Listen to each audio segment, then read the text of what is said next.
System riding to the core. Yeah.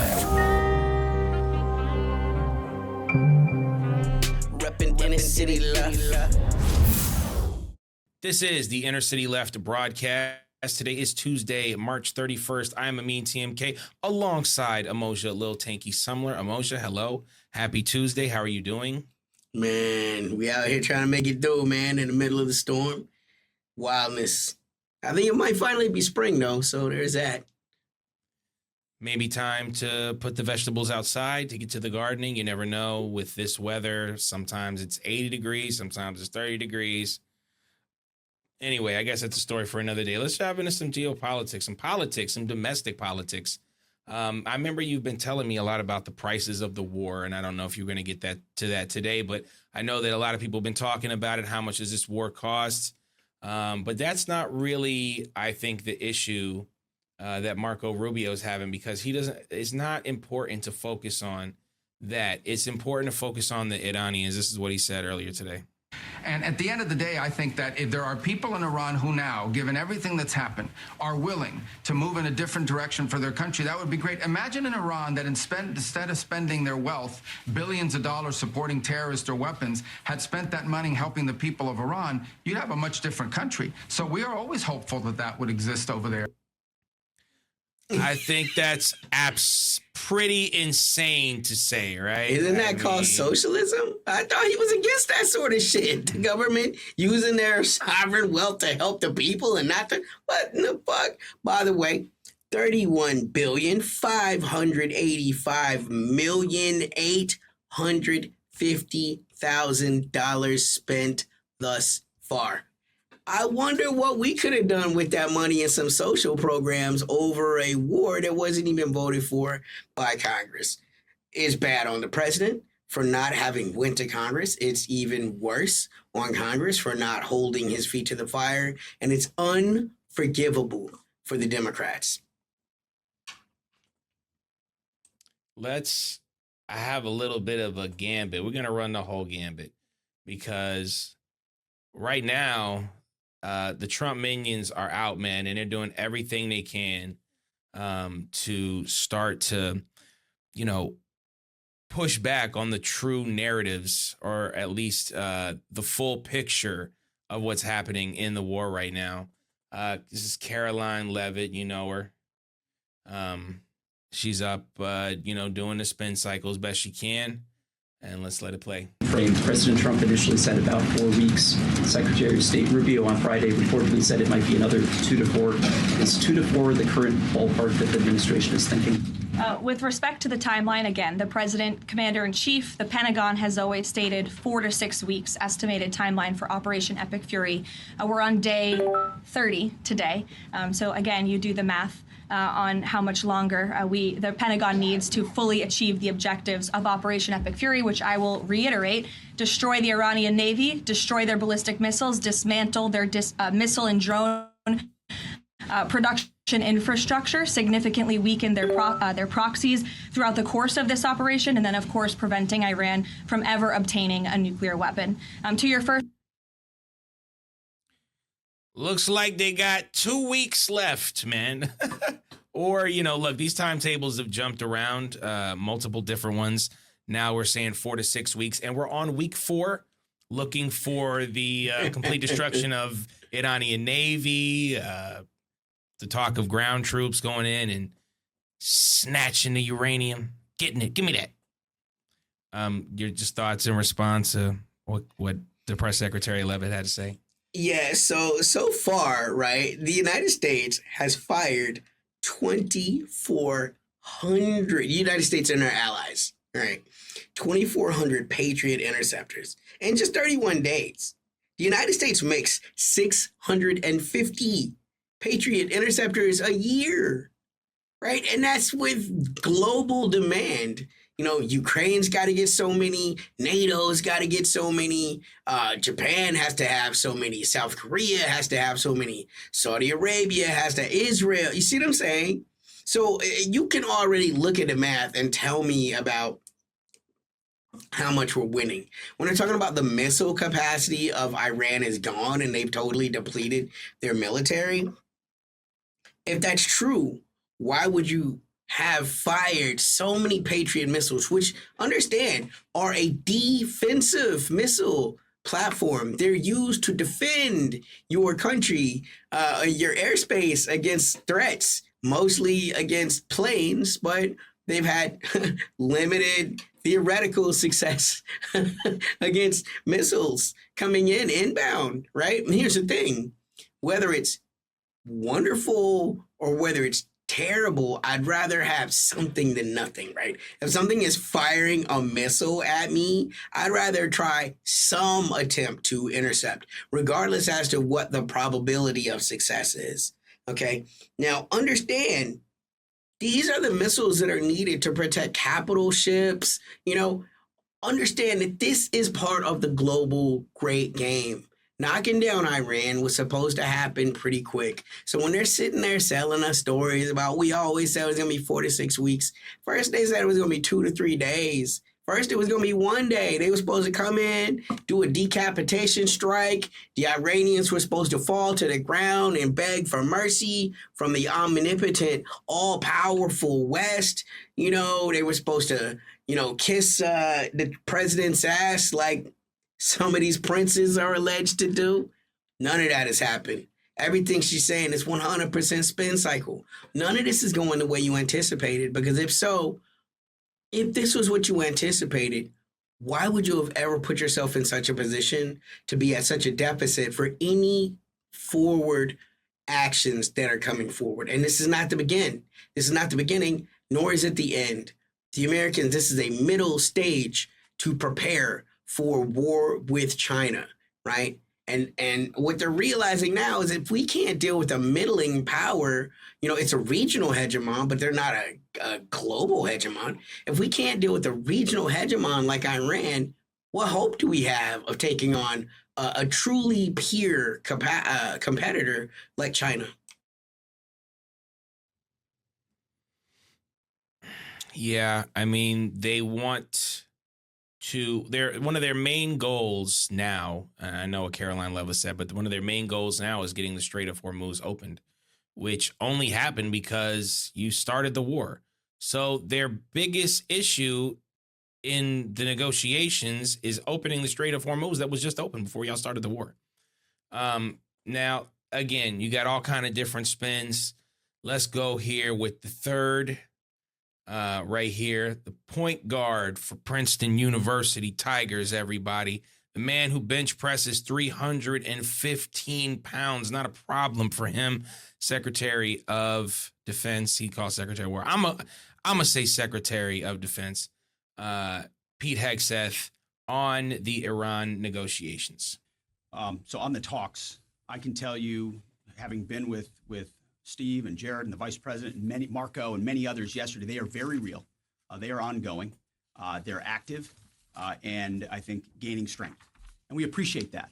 As I said in my remarks, we would much prefer to get a deal. If Iran was willing to relinquish material they have and ambitions they have, open this, great. That's the goal. We don't want to have to do more militarily than we have to. But I didn't mean it flippantly when I said, in the meantime, we'll negotiate with bombs. Our job is to ensure that we compel Iran to realize that this new regime, this regime in charge, is in a better place if they make that deal. Are the negotiations with us in the room right now? I mean, I love the concept of negotiating with bombs. I think, again, this is why I do call him the Secretary of War. I feel like this is the most honest American foreign policy has been in years. You know what I'm saying? But again, my question is this. If we're negotiating with bombs, how successful is the negotiation, right? Looks like everything is still going on. The world is facing helium shortages. There's rationing of fuel all around the world. I'm just going to run off some of the rationing that's happening. Bangladesh, fuel rationing active.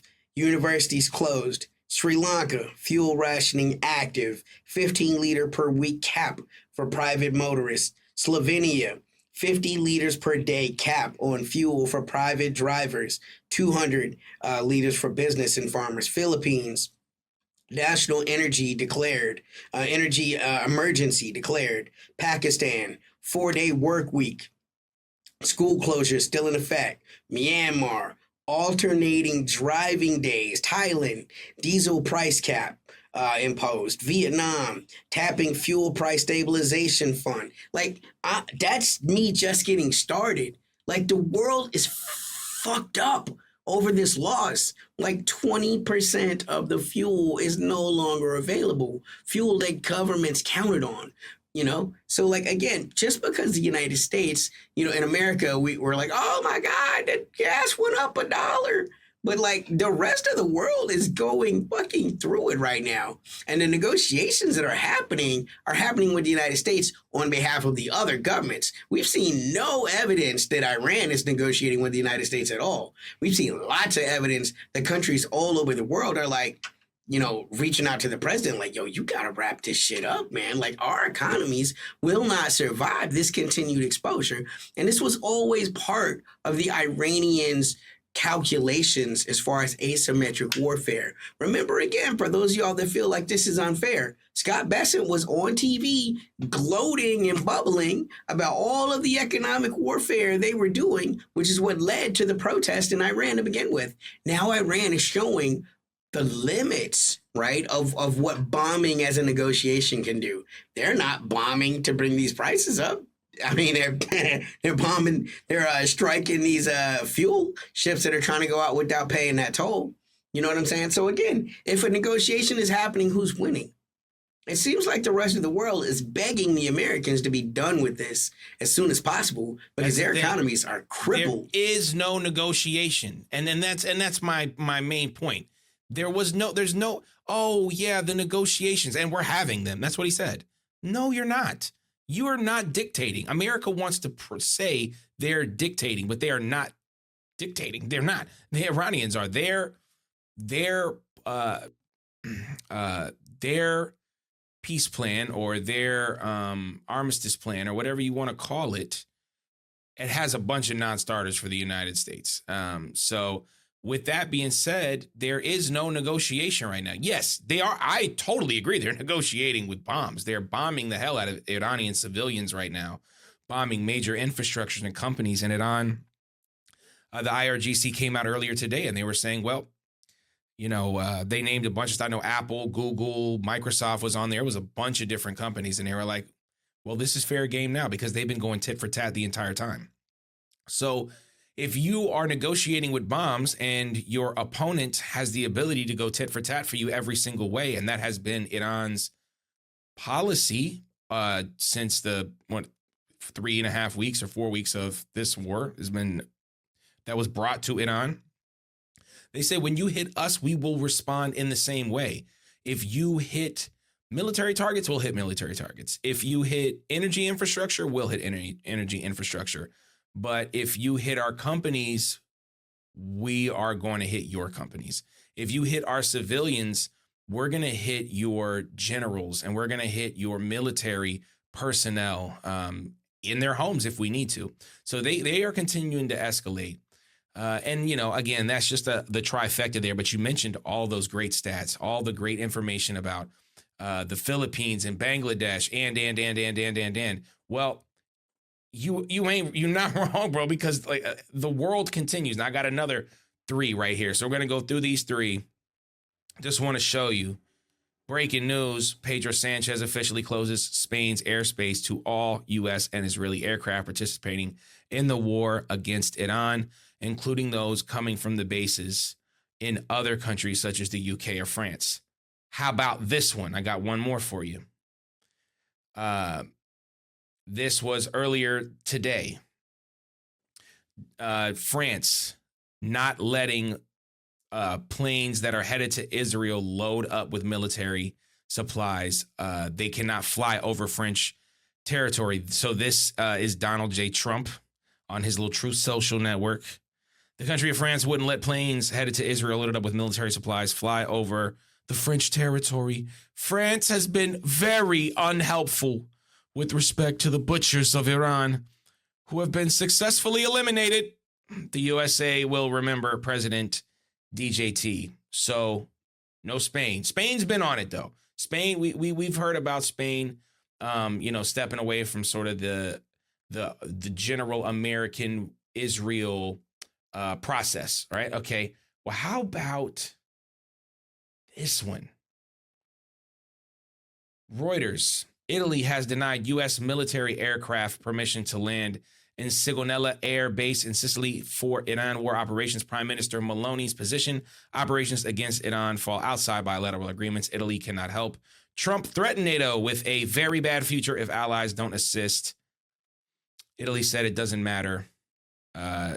Sigonella is one of America's most strategically critical Mediterranean bases. So those are the three I have for you. I know it's not the only countries in Europe, but these are three big ones that are taking major steps. What are your thoughts? You start to see a major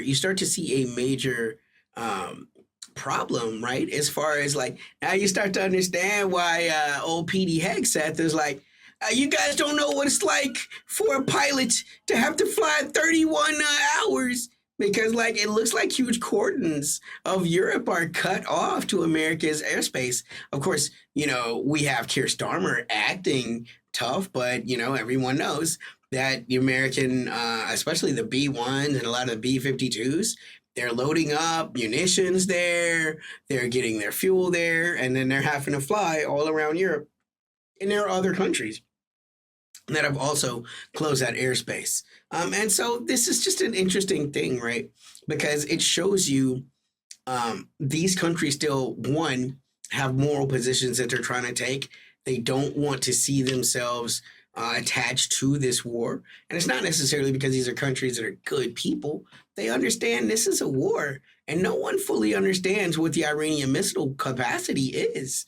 We know what's been demonstrated thus far, but knowing everything we know about the strategic patience that they've utilized and how their Mosaic autonomous defense system works, that once you get involved with war with the country of Iran, you never know when it's going to stop. Their military is so decentralized at this point that who even knows if it's possible to cut the head off the snake. And once hostilities begin, Iran has said in no uncertain terms, they are not going to stop until their particular terms are met. Now, for those of you that continue to hear things like, oh, the Iranians' capacity has been debilitated, over the past 12 hours, Iran, in retaliation for having one of its pharmaceutical companies bombed, hit Israel's Teva Pharmaceutical Corporation. That's the largest general drug manufacturer on earth. There's chemical leaks that are there that are reported. They've knocked out Israel's power plant and then the Negev. It's offline. Everybody heard, Iran's power grid went offline. Yeah, the same thing is happening to all of these allies that are joining parts, with the predominance of the attacks being directed towards Israel. Because understand, in many ways, Iran understands that the Gulf countries, they're just captured. They're doing what they have to do. They're between a rock and a hard place, and that doesn't justify their situation. But the wrath, the greater share of their wrath has definitely been shared towards American targets, towards Israeli targets. The Haifa oil port in Israel has been struck. They've carried out 27 strikes in the Negev, by the way, which is where one of the Israelis' largest Air Force bases are. Everyone there's a CIA officer on record who went last week saying 165 innocent little girls killed by American Tomahawks missiles. Like, people are when the baddest of the bad guys are like, oh damn, this is not good, right? You have to understand this is what is fueling the Iranian response. Imagine if that was your daughter. That you might be a regular person. My favorite thing in the world right now, because I'm sometimes a little bit of a sadistic bastard, is going across the internet and looking at all these Iranian expats crying because their cousin got killed. Oh, but you was dancing and bopping for the internet. You know what I'm saying? When the Ayatollah got popped, you didn't think that the violence would visit you? Did you think you had some kind of a secret deal, some pact, where that violence would never make it to the people that you love there? Because that's what it means to worship this monster, is to understand that all you can do is buy a little bit of time for you, maybe, until it decides you're on the menu again.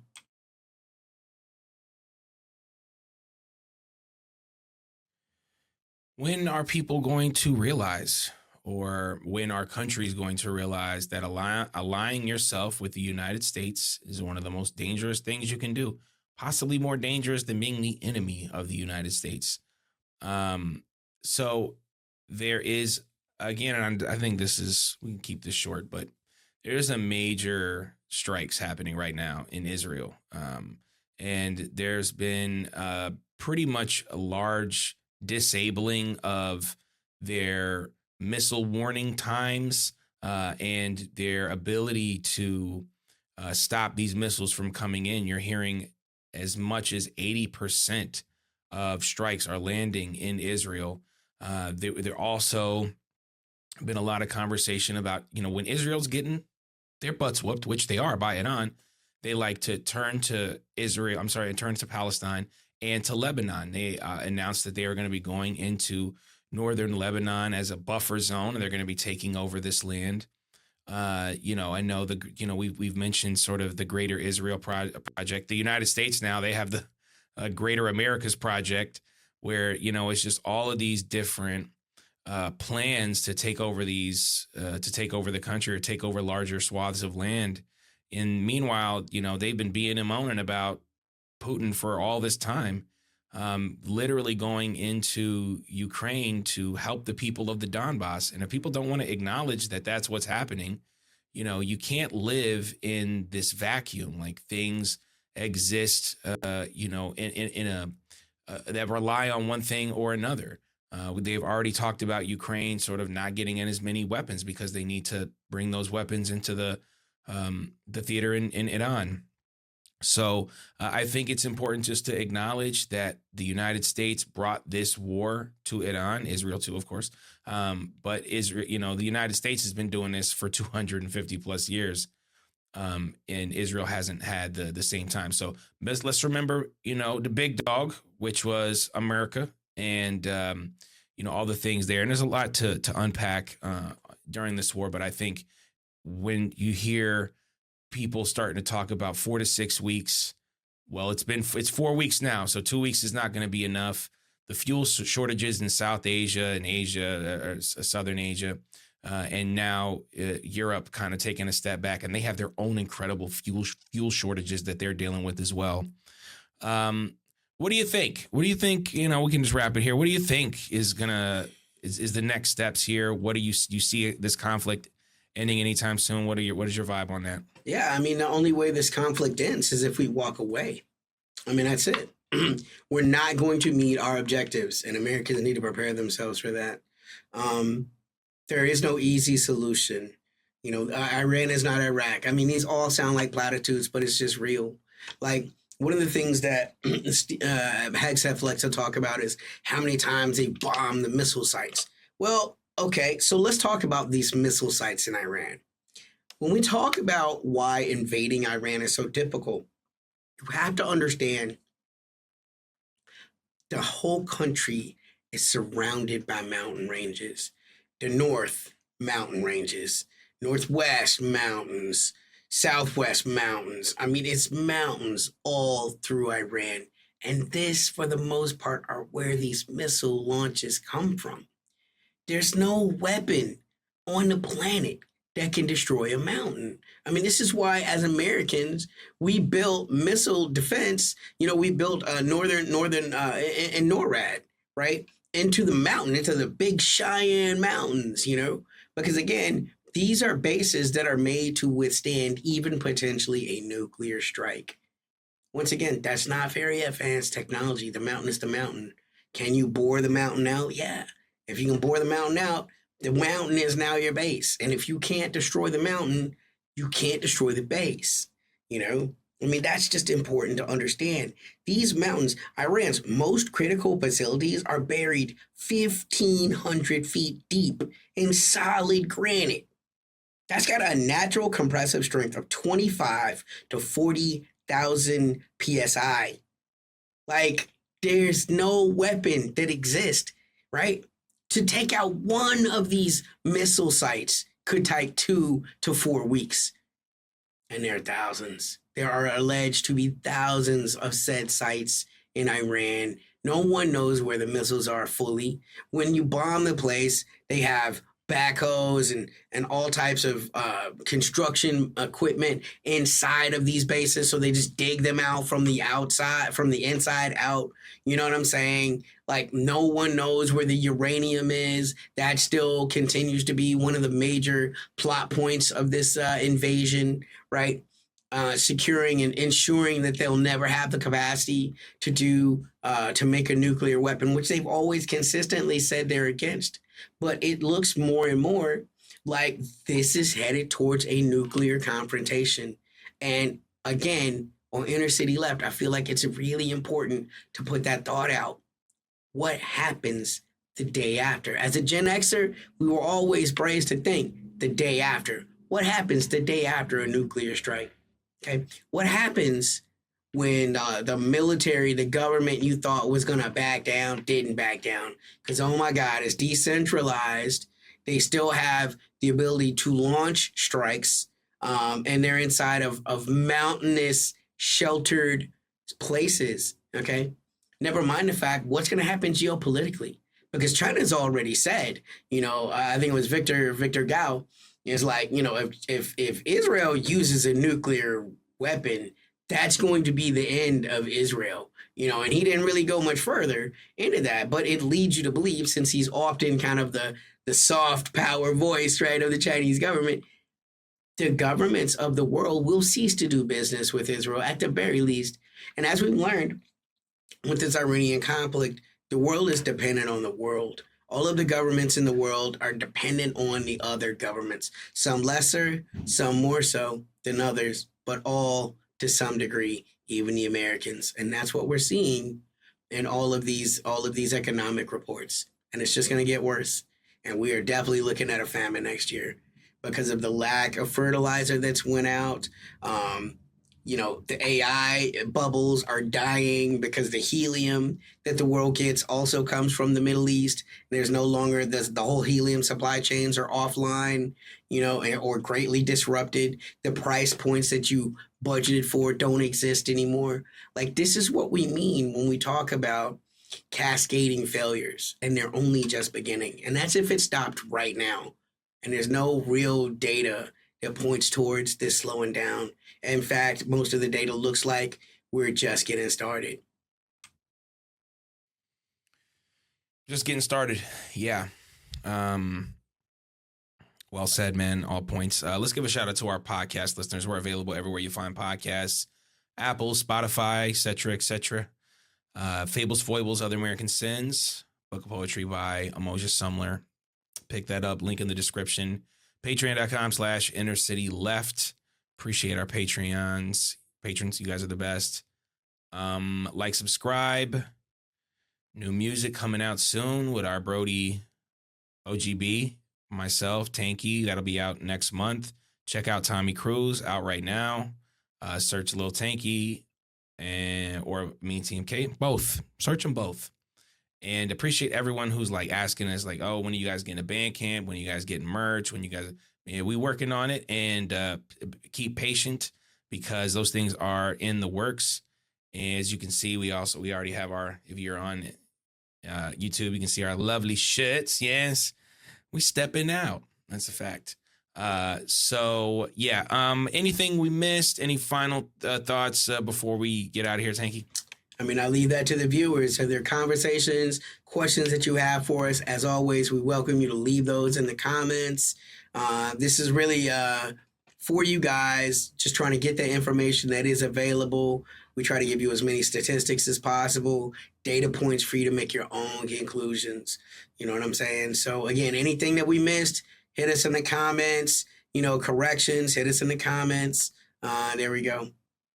We almost had 1,000 subscribers. That would be so cool. We want to get to that 4-digit mark. Send it to your friends. Appreciate the subscriptions that we have. For Amoja, Lil Tanky Summer, I'm Amin TNK. This is the Inner City Left broadcast. Peace. System riding to the core. Yeah. Reppin' Inner City Left.